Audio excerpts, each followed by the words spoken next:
Good morning, brothers and sisters. Welcome to today's Sunday sermon.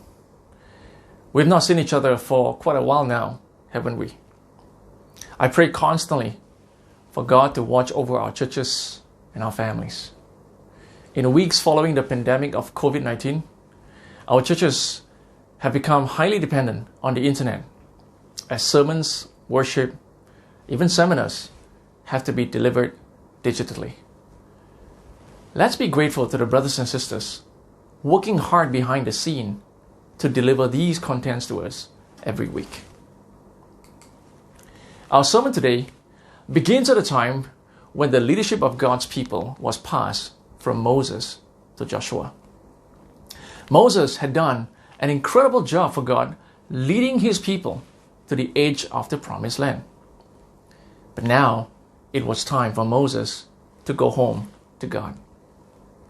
The book of Deuteronomy closed with a very touching account of God spending time with Moses on his very last day on earth. When Moses died, God himself buried Moses' body and gave a beautiful eulogy of Moses. I think the death of God's servants mean a lot to him. Since Moses was gone, the leadership reign now passed on to Joshua. You can imagine what it must have been like for Joshua to take over the position of a great leader like Moses. God must have known how he felt. Let's look at God's words in Joshua chapter 1. Be strong and courageous, because you will lead these people to inherit the land I swore to their forefathers to give them. Be strong and very courageous. Be careful to obey all the law my servant Moses gave you. Do not turn from it to the right or to the left, that you may be successful wherever you go. Do not let this book of the law depart from your mouth. Meditate on it day and night, so that you may be careful to do everything written in it. Then you'll be prosperous and successful. God knew how Joshua was feeling, so he encouraged him. Joshua, the secret of your success lies in me. Whatever you do, you need to stick close to me. All the words that my servant Moses have given you, you must make sure they remain close to you. Study them, talk about them, and follow them. God was essentially telling Joshua that his success and victory is found in how closely he keeps God's word in his life. Along the way, situations would arise. There will be challenges that would come, all to attempt to steer Joshua away from God and his word. But God told him, do not turn from what I told you, not to the left, not to the right. My voice is to remain close to you day and night. Your main job is to remain close to me and to make sure that you are following what I tell you. Doesn't sound like a very complicated instruction, does it? And sure enough, Joshua was off to a great start. He followed every word of God's commands closely, even when they didn't make any military sense. The first city to be given to Israel was the city of Jericho, a city with great high walls. And God told them, you just need to march around the city every day. On the seventh day, march around the city 7 times, blow the trumpets, and just shout as loud as you can. And the walls are going to come down. How do you bring down huge, strong walls? Just by marching around them, blowing some trumpets? You see, that was the most difficult thing they had to do. To believe in God's plans, even when they seem silly and ridiculous. Imagine being one of Joshua's men. How would you feel? Hey, what are we doing? Marching? Marching around the walls?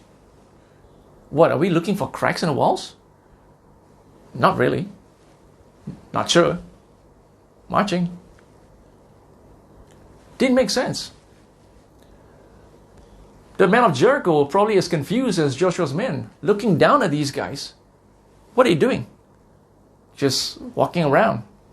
Are they trying to get in? Just walking and blowing some trumpets. God's plans didn't make sense to them. But Joshua remembered, I have to stick to what God has told me, word for word. There was, however, a very important instruction Joshua had to give his people before they went into Jericho. And it was this, that the city and all that is in it are to be devoted to the Lord. And God says to keep away from the devoted things so that you will not bring about your own destruction by taking any of them.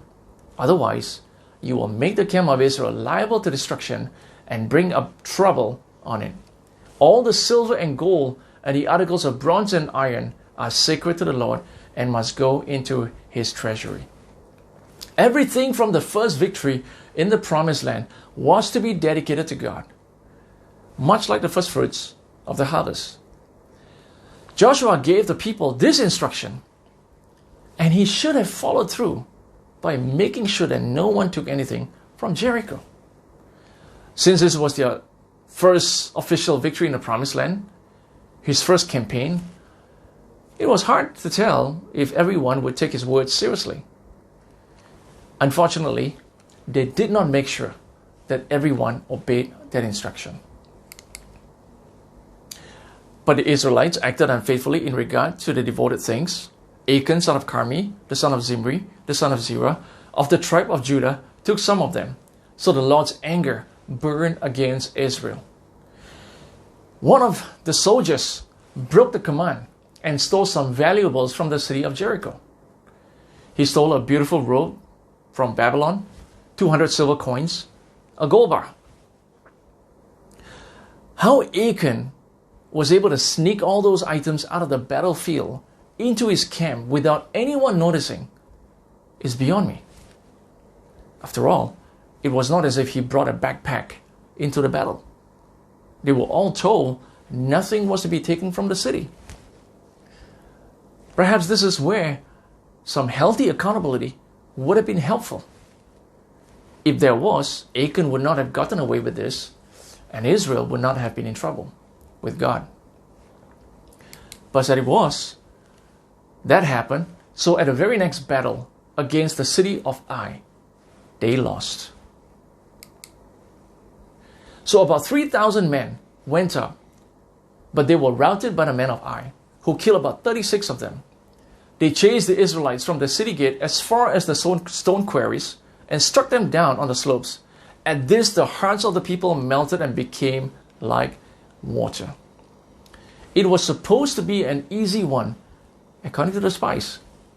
They said, we don't need to send everyone in, just 2,000 to 3,000 would do. But they made two mistakes. The first was, they did not consult God. Or God would have told them, you guys are in sin. Don't go into battle. You're going to lose. They didn't ask God first. Secondly, they thought it was their strength that would bring them the victory. They thought they could do it on their own. I mean, after all, great Jericho fell before them. But they lost badly. Their courage melted and became like water. They were so shocked they lost. So what did Joshua do? Joshua tore his clothes, fell face down to the ground before the ark of the Lord, remaining there till evening. The elders of Israel did the same, sprinkled dust on their heads, and Joshua said, sovereign Lord, why did you ever bring these people across the Jordan to deliver us into the hands of the Amorites to destroy us? If only we had been content to stay on the other side of the Jordan. Oh Lord, what can I say? Now that Israel has been routed by its enemies, the Canaanites and the other people of the country will hear about this, and they will surround us and wipe out our name from the earth. What then will you do for your great name? Joshua blamed God. Why did you deliver us into their hands? It's your fault we got beaten. What can I say now? God, do you see the situation that you put me in? What am I going to tell these men? What then will you do God, did you think through this plan? Like, did you know this was going to happen? Questioning God. He blamed God. What did God say? The Lord said to Joshua, stand up. What are you doing down on your face? Israel has sinned.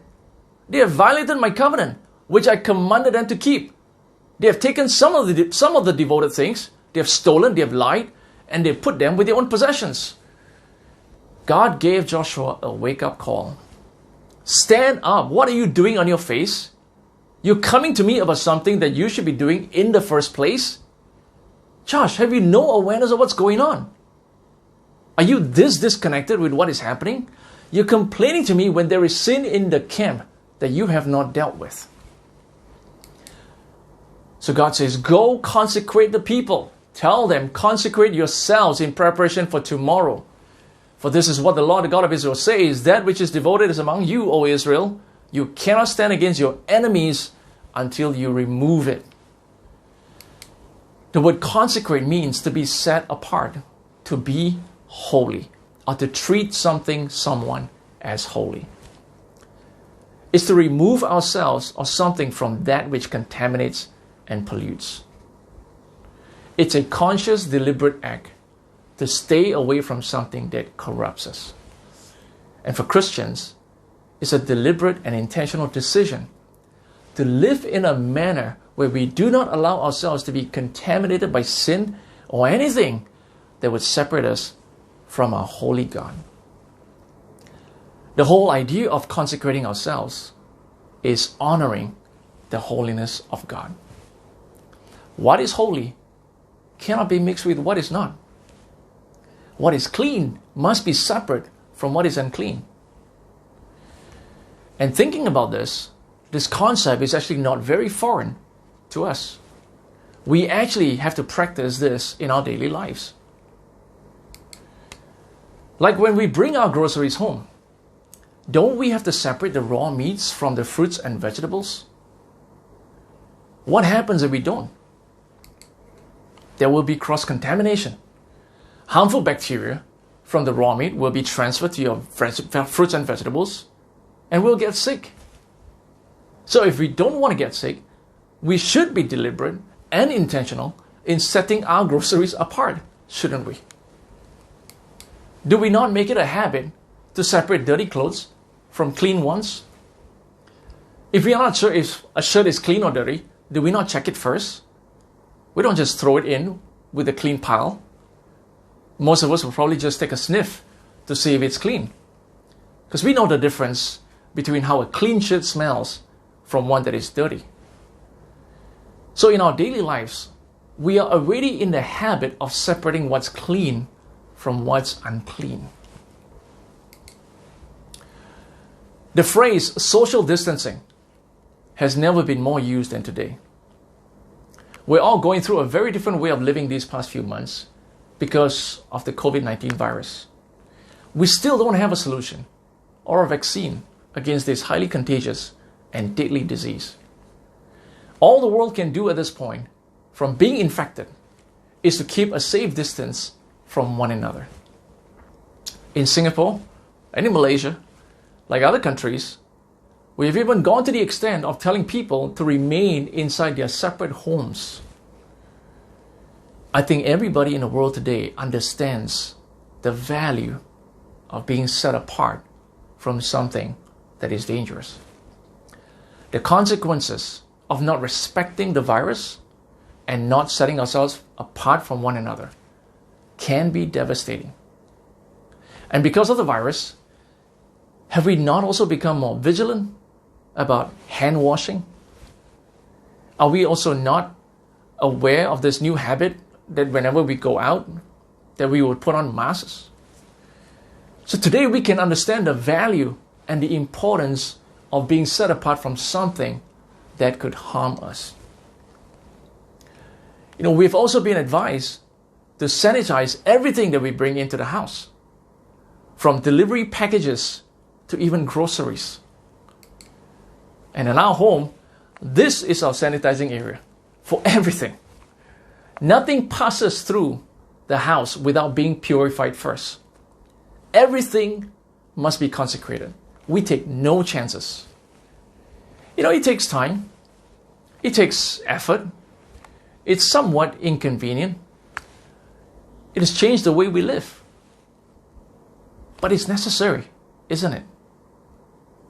We have no less expectation of ourselves to do it. Instead, we expect ourselves to be vigilant, to not be lazy, to not compromise. That's what it means to be consecrated for God, to be set apart, to be holy. That we do so by being purposeful about it, intentional, vigilant. We are purposeful about the way we live. We choose to live consecrated lives to God. After baptism, there must be a continuous effort to remain set apart for God. We continue choosing to be intentional about what we do, what we say, how we behave. We refuse to live simply just by how we feel or just by our moods. I didn't pray because I didn't feel like it. I didn't watch the sermon because I was not in the mood. We are vigilant because we don't want to sin. We don't want to allow ourselves to do wrong in the eyes of God. We are vigilant about the words that come out of our mouths, about how we carry ourselves. We are purposeful, we're intentional, and we are vigilant about going to God each day because we know how sinful we are and we are unholy beings and we need God. If we have not been purposeful, intentional, or vigilant about how we've been living, whether it is in the area of our parenting, or our marriage, or our personal righteousness, or purity, or even in our relationship with one another, we are probably suffering some consequences for the choice that we made today. Let's not make the same mistakes like Joshua did, blaming God. Not choosing to pursue holiness breeds all kinds of problems in life. Just like eating contaminated food can make us sick, not separating ourselves from sin or our sinful ways can make us sick spiritually. Then we will have all kinds of problems as a result. And so often when we face these problems, we go to God asking Him, why do we have to go through these, God? Why do I have to face these challenges? Why am I married to this person who is causing me pain? But God is looking at you and I and is asking, have you consecrated yourself in your marriage? Have you been actively getting rid of the harmful patterns in your life that affects you and your spouse, your family, your children? Sometimes we struggle with faith. We believe in God. We struggle with believing in God. God asks, have you been setting aside time for your prayer and Bible study? We can ask God to change our kids, our small group, remove our pain, but He is looking at us and is wondering, you don't set aside time to teach and train your children? You don't spend time to deepen your relationship with your group? You don't try to change your sinful ways of dealing with pain? And you want me to just remove your problems? Even if God does, won't these problems just come back again because we have not consecrated ourselves? It would be like the guy who keeps going to the hospital because he keeps getting food poisoning, but he refuses to separate the raw meats from the vegetables. The doctors can remove the pain, the infection, but won't it just come back again? Achan loved the stolen things more than he loved God. Instead of getting rid of them, he treasured them. Are we hiding things in our lives today that we should actually be staying away from? Maybe our business or our success has become more valuable to us than God. Maybe it's our pleasure, our time for self-indulgence. Somehow there is always time for Netflix, for YouTube, for social media, but only 10 minutes for God every day. Can we hide pornography and impurity and honor a holy God at the same time? Can we keep our greed for money and say that we love God at the same time? Can we harbor bitterness in our hearts? and still expect to have a clear conscience before a holy God. We have to come clean today. I think about the early years of my marriage. There were things I chose not to be set apart from, and ways in me that were harmful to my relationship with Jane. We received counseling from our good friends like John and Karen, Halam and Vanya, Wiko and Joyce. One of the most harmful patterns in my life in the first few years was the way I dealt with conflict and hurt in my marriage. I can tell you now, looking back, it was a combination of my pride and my punitiveness, amongst other things. So back then, whenever I would perceive that Jane had said or did something that hurt me or made me feel disrespected in some ways, I would almost immediately withdraw by stonewalling. I would pull away from her, and my non-verbals would be very loud. Loud because I wanted to make sure that she could hear my pain without me needing to say a single word. Many times, Jane would have no clue what had happened. She would suddenly glance over to me and see this expression of death on my face. And because she didn't have the gift of telepathy, she could never tell what I was thinking, what I was feeling. And she would come up to me sweetly to ask, "Hey honey, did something happen? Did I do something wrong?" Poor Jane. So often she would be nervous talking to me because she could never tell if she was speaking to Dr. Jekyll or Mr. Hyde. And my response to her would usually be, "What do you think?" And of course, she could not tell what's going on inside me because I didn't tell her. And I was even more offended because she didn't know how she had hurt me. And then it led to me going to God. Going to God, and I'll be saying, "God, why me? Why do I have to go through this?" Then it became, "God, why her? Why did you let me end up with her?" Before long, it became, "God, why you? Why are you not helping me, your humble servant? Why are you not changing my wife?" And all the time, God is looking at me and go, why are you still stuck in your ways? Why have you not given up those harmful ways that your good friends have told you to get rid of? That was 13 years ago.